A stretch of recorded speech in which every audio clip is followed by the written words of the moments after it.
Hi, hello, welcome. This is what procrastination from writing your dissertation leads to.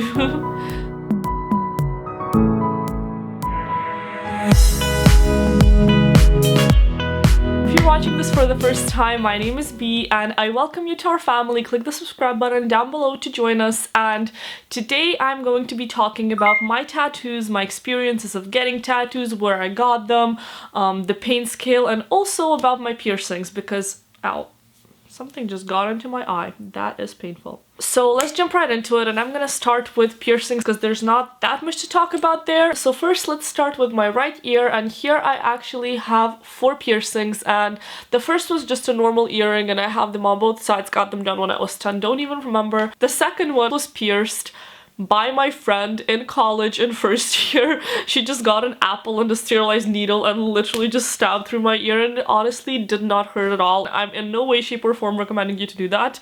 Go to a specialist, do it like you're supposed to. I have a third one here and that was done in a salon, and honestly the pain scale of these 3 piercings is like 1 out of 10. It doesn't hurt at all. Like a little mosquito bite, it just goes through really quickly and then you're done with the pain. And then I have my cartilage pierced, and I got this done at the same time that I got my industrial piercing on this side. It was December 2015, and it still gets infected sometimes. It sometimes still hurts. I don't know why, because I had a cartilage on that side before and that healed within, I'd say, a month. Pain scale of piercing a cartilage, I would say, is like 5 out of 10. It's definitely not as like painful as a navel piercing. It still wasn't the most pleasant, and I don't know why, but this just isn't.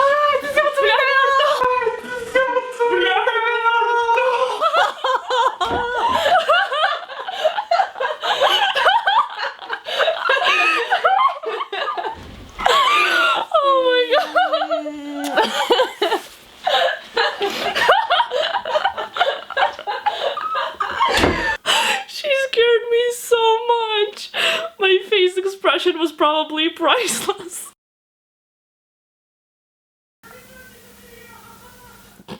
I could like hear her laughing from the living room. That's my friend Marta. I live with her. I have to bear with that like 24/7. Anyways, continuing on with the piercings. Now let's flip to the other side. Here I have 3 piercings, and the first one is a normal earring, then the second one that's like the same as on that side, and then the third one is this magical, beautiful industrial piercing that I absolutely adore, and it's my favorite, and it's now finally fully healed. It doesn't hurt at all. I got this done at the same time as I got this done, and these 2 piercings actually have a funny story.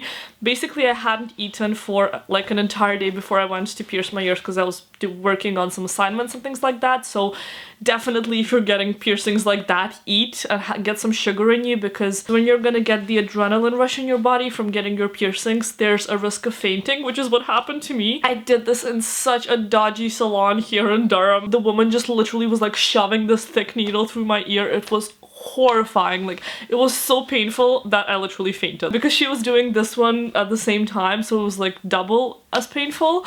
And you can't really sleep on this piercing properly for a month, but I couldn't sleep on either of the sides because I got a cartilage done here and an industrial done here. It didn't heal for a year, legit a year. It was so bad. I kept getting it infected. I kept like getting balls of like pus around here, and that's kind of normal, like that's what usually happens to everyone, but I was just really freaked out by it. I think like September of 2016, me and my mom went to Liberty in London, this like massive beautiful shopping center in London, and they actually have a whole store for piercings and for like really like nice piercings, which is not something that I would see often, especially when it's an industrial, because these really aren't that popular. I got this absolutely gorgeous like gold rod with really small like balls on both ends of it, so it's very dainty, it's very classy. You can still see that I have it because it glimmers in the light, and now that I have put gold in there, like actual gold, it's healed fully. Like, I have no problems with it. I can sleep on the side. So I definitely recommend getting a metal allergy test, because a lot of times you can be allergic to silver, you can be allergic to gold, and then you can be safer when doing bigger piercings like this that take a long time to heal. That's all for my piercings. And I'm actually thinking of maybe getting my belly button pierced. If you had a belly button piercing or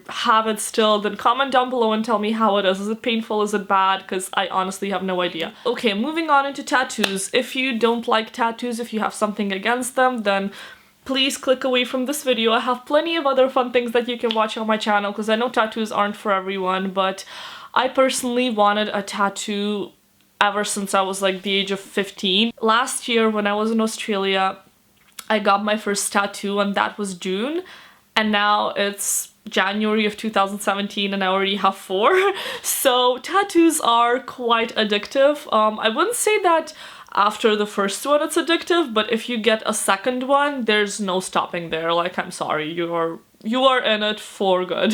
The first tattoo I got was with this guy Rob Sloan in Sydney in Australia, and I really felt like getting a tattoo. I felt like I was ready, my body was ready, and I knew what I wanted to get, so I found him online and me and Ash went to this guy's studio and I got myself a tattoo. And that is this one on my elbow of a crystal shard, and I think it's very decorative, it's very beautiful. If you're walking with your arms straight down, you can't really see it, and your elbow's like, I feel like a good space for a first tattoo because you don't really get tired of it because you never see it anyways. When it came to this one, I just really liked the symbol and the look of it, and I wasn't really thinking that much of what it means to me as per se, because to me, skin is just a surface, it's a canvas, and you can put art on it and just express yourself in any way you want to. I don't know, it doesn't really have that big of a meaning, but I don't really want it to, so it's fine. This was quite painful because it was a bit of a sensitive area here, but I would give it like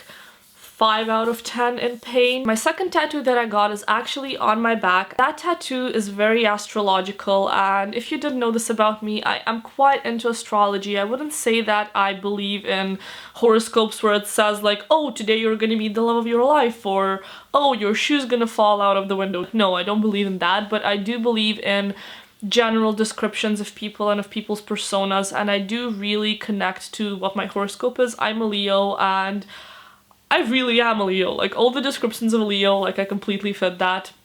So I wanted to get a tattoo that represents my horoscope. The top of it is actually a Leo, like, star sign symbol.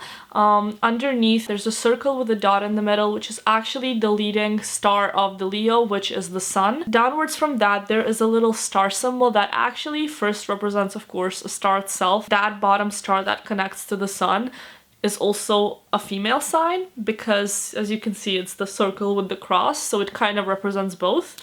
And on both sides of that tattoo, I also have a plus and a minus that kind of signifies to me balance of like the bad and the good. The plus and the minus, it's balance in life. The one on my back was a bit more painful. I'd say like 6 out of 10. And then my third tattoo that I got is right here on the inner side of my wrist, and that is a Queen of Diamonds card symbol. And I'm just generally very interested in symbology, and I felt like for some reason I really wanted to get a queen card, but I was like, I'm not Queen of Hearts, like I feel like I don't really resonate with that, like what could it be? I kind of wanted something that's very empowering on my wrist so I could look at it all the time and I'm like, okay, like you can get through anything, you can do anything, you're like a freaking queen.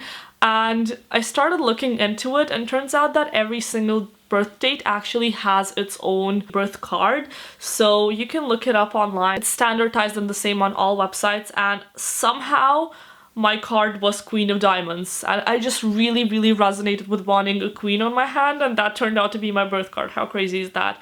And it has a meaning that I'm not really gonna get into right now, but I really resonate with the meaning of this card as well, and I just think it looks really nice and really dainty and small here on my hand. This tattoo didn't hurt nearly at all, maybe just like a tiny bit. I'd say it was like a 4 out of 10.